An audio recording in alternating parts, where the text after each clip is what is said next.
বিসমিল্লাহির রহমানির রহিম।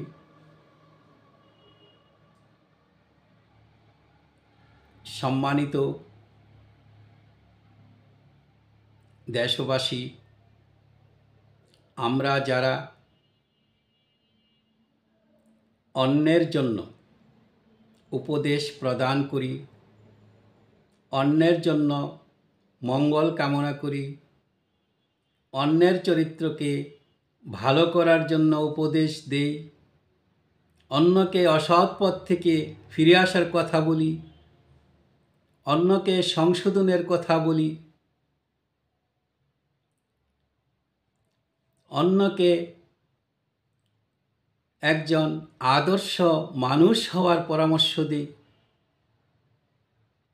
আমরা কি একবার ভেবে দেখেছি আমার জীবনে আমি কতটুকু এসব বাস্তবায়ন করতে পেরেছি? আমি কতটুকু উপদেশগুলো গ্রহণ করেছি? আমি কতটুকু সততার সাথে চলেছি? আমি কতটুকু পাপ পঙ্কিলতার থেকে বিরত হতে পেরেছি? আমি কতটুকু সংস্কার করেছি নিজকে? আমি কতটুকু আত্মসমালোচনা করেছি?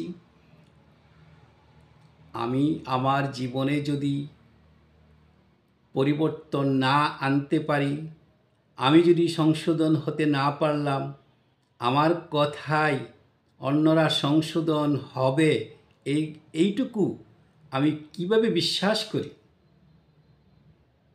সংস্কারটা হতে হবে নিজ থেকে, আত্মসমালোচনার মাধ্যমে নিজে সংশোধন হতে হবে। নিজে সংশোধন হয়ে তারপর অন্যকে উপদেশ দিতে হবে।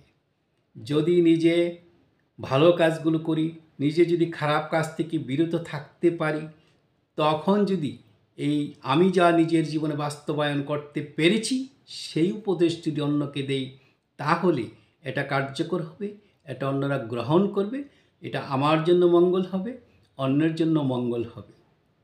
তাই আমরা যারা অন্যের জীবন নিয়ে এত চিন্তা করছি, অন্যকে সৎ পথে আনার জন্য অত চিন্তা করছি, আমরা নিজের আত্মশুদ্ধি করি, নিজের আত্মসমালোচনা করি, নিজেদের জীবনকে গড়ি, তারপর অন্যের জন্য উপদেশ দেই, তাহলে প্রথমত নিজে পাল্টে যাব, নিজের জীবনটা সুন্দর হবে, তারপর আমার সংস্পর্শে যারা আসবে তাদের জীবনও পাল্টে যাবে।